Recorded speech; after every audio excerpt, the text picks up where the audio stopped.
जय हिंद। अभ्यास online class की इस नए वीडियो में मैं कृष्णा आप सभी का स्वागत करता हूं। आज की इस वीडियो सेक्शन में दोस्तों हम बात करने वाले हैं छत्तीसगढ़ में प्री डीएलएड प्री बीएड का काउंसलिंग स्टार्ट हो चुका है।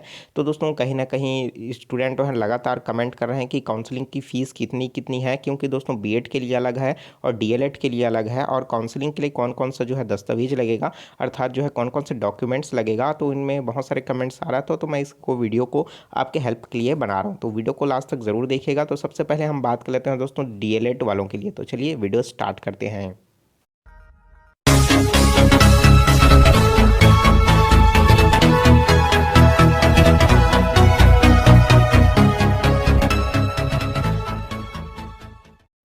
तो दोस्तों सबसे पहले बात कर लेते हैं डीएलएड के लिए। तो डीएलएड के लिए पूरी तरीके से अगर हम लोग पहला बात करें तो सबसे पहला चरण जो होगा 8 से 13 तक का काउंसलिंग होगा, जिसमें काउंसलिंग के लिए फ़ीस दोस्तों इसमें 300 रुपये रखा गया है।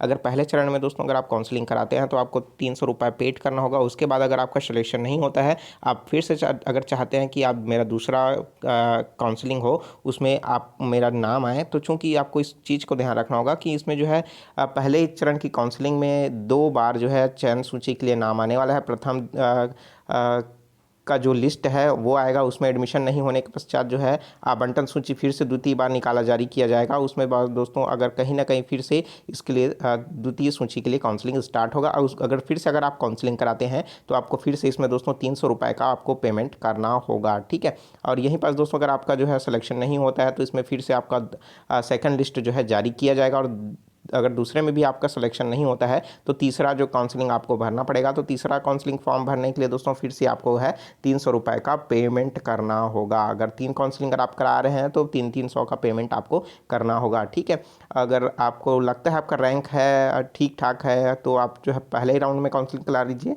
अगर आपका रैंक कहीं दूर है, बहुत ज़्यादा है, अगर कैटेगरी रैंक अगर वो भी दूर है तो कहीं ना कहीं मैं सजेस्ट करूँगा सेकंड और थर्ड काउंसलिंग ही कराएं, ठीक है। तो चलिए इसमें दोस्तों आवश्यक दस्तावेज के बारे में बताया गया है, इसके ऑफिशियल जो पीडीएफ्स हैं उसमें। तो इसमें दोस्तों डीएलएड का जो अंक सूची है जो व्यापम की ओर से निकला हुआ है उसको आप प्रिंट आउट निकलवाइए, उसको ज़रूरत पड़ेगा। साथ ही साथ आपको जो है 10+2 अर्थात जो है 12वीं की अंक सूची की ज़रूरत पड़ेगी। उसके अलावा जो है 10वीं की अंक सूची की ज़रूरत पड़ेगी, जिसमें आपको जन्म प्रमाण पत्र सिद्ध करना होगा, अर्थात क्योंकि 10वीं का मार्कशीट होता है उसमें जन्म प्रमाण अर्थात डेट ऑफ बर्थ उसमें दिया हुआ रहता है। साथ ही साथ आरक्षित वर्ग हैं तो आपको जो है उसका प्रमाण प्रस्तुत करना होगा आरक्षित वर्ग के लिए, जैसे क्या होगा फ्रीडम फाइटर हैं इन सब के लिए, ठीक है। और साथ ही साथ दोस्तों जाति वो होगा उनको भी आपको रखना होगा, और साथ ही साथ निवास प्रमाण पत्र भी आपको सबमिट करना होगा, ठीक है। तो ये थी जानकारी जिसमें हम आप आवश्यक दस्तावेज जो काउंसलिंग के लिए लगेगा। इसके अलावा जब आप एडमिशन होंगे उस समय आपको टीसी सर्टिफिकेट और करेक्टर सर्टिफिकेट जो है ओरिजिनल वाला लगेगा, ठीक है।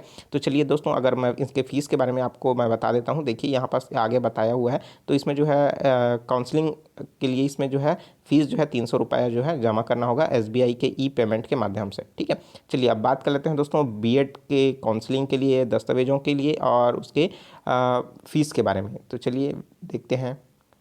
तो दोस्तों बीएड के लिए जो है पूरी तरीके से अलग अलग चरणों में भी इसमें होगा। तो प्रथम चरण के लिए काउंसलिंग 12 तारीख से स्टार्ट होगा जो 18 तक चलेगा। इसमें भी आपको दोस्तों प्रथम चरण की द्वितीय सूची भी इसमें देखने को मिलेगा, मतलब 2 सूची आएगा इसमें। प्रथम चरण के काउंसलिंग में अगर सिलेक्शन नहीं होता है तो दोस्तों आपको फिर से सेकंड काउंसलिंग कराना होगा। उसमें भी आपको जो है दोस्तों कहीं ना कहीं इसमें 2 सूची आएगा, उनमें अगर आपका सिलेक्शन नहीं होता है तो तृतीय सूची आएगी, जिसमें आपको क्या हो जाएगा, आपका सिलेक्शन अगर कराना है तो तृतीय काउंसलिंग आपको कराना होगा। अगर मैं इसके काउंसलिंग की बात करूं दोस्तों तो पहला काउंसलिंग में और सेकंड काउंसलिंग थर्ड काउंसलिंग सभी में जो काउंसलिंग की जो चार्जेस है वो है 350 रुपये है। तो अगर आप कराते हैं तीनों का काउंसलिंग तो 350 हर काउंसलिंग का आपको देना होगा, ठीक है। अगर आपका जो है तृतीय काउंसलिंग के बाद भी अगर आपका एडमिशन नहीं मिल पा रहा है, कहीं पास भी सिलेक्शन नहीं हो रहा है, तो चौथा स्टेप जो होता है फेस टू फेस का होता है, जिसमें आप जो है उस संस्था अगर कोई विद्यालय है, अगर रायपुर का कोई कॉलेज है, अगर वहाँ पर कोई जानकारी के दौरान आपके पास रिक्त सीटें जो है वहाँ पास अवेलेबल है तो वहाँ के प्राचार्य के द्वारा लिखवा करके आप एससीईआरटी में जा करके अपना जो है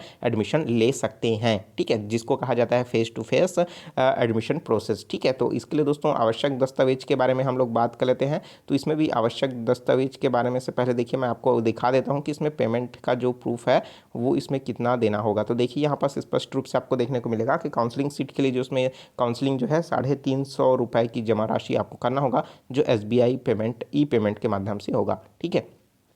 तो देखिए अब बात कर लेते हैं, इसमें भी दस्तावेज सेम वैसा ही लगेगा, लेकिन इसमें जो है 10वीं 12वीं के अलावा जो है आपको स्नातक की जो है अंक सूची रखना होगा, ठीक है। क्योंकि आपको पता होगा कि आपका जो बीएड है वो स्नातक अर्थात ग्रेजुएशन के बेस पर होगा। तो बीएड का जो 2021 द्वारा अंक सूची आया है इंटरनेट कॉपी, वो रखना होगा, जिसमें आपका रोल नंबर प्रविष्ट होता ही है, आपका रजिस्ट्रेशन नंबर प्रविष्ट होता ही है, कितना नंबर पाए हैं, ये सभी चीज़ें होती है।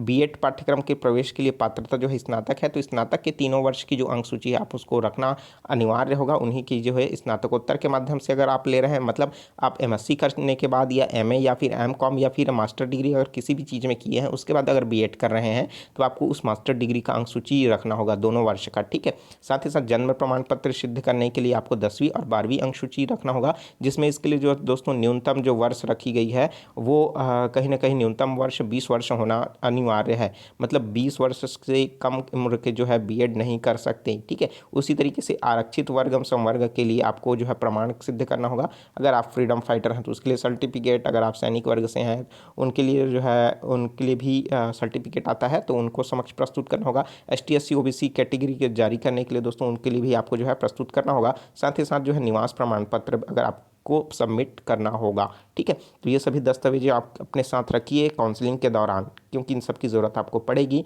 और साथ ही साथ अगर आप एडमिशन के लिए जाते हैं तो आप इसमें भी आपको टीसी और करेक्टर सर्टिफिकेट भी साथ में ओरिजिनल ले करके जाना होगा एडमिशन के वक्त, ठीक है। लेकिन काउंसलिंग में आपको टीसी की ज़रूरत नहीं पड़ेगी। तो ये थी दोस्तों जानकारी, और भी कोई भी सवाल है तो नीचे कमेंट बॉक्स खाली है, कमेंट करके ज़रूर पूछेगा, ठीक है। तो चलिए, जो स्टूडेंट नए हैं जो बिल्कुल चैनल को सब्सक्राइब करके नोटिफिकेशन बेल आता है ज़रूर ऑन कर लीजिए, क्योंकि दोस्तों इसका पहला list, second list, third list, इन सभी की जानकारी मैं आपको जैसे ही आते जाएगा मैं देने वाला हूँ, ठीक है। तो बिल्कुल नोटिफिकेशन को ऑन करके रखिए, मेरे चैनल के साथ जुड़े रहिए, और जो कंपटीशन है व्यापम की ओर से आने वाला है उन सभी की प्रिपरेशन भी मैं आप कराने वाला हूँ। तो चैनल के साथ बिल्कुल जुड़े रहिए। टेलीग्राम के साथ जुड़ करके पीडीएफ को डाउनलोड भी कर सकते हैं, अच्छे अच्छे पीडीएफ्स जो आपके नोट्स के रूप में काम आएंगे, तो आप उनको भी ज़रूर डाउनलोड कर लीजिए। चलिए मिलते हैं दोस्तों नए वीडियो में नए जानकारी के साथ, तो मुझे दीजिए इजाज़त। Take care, all the best, जय हिंद।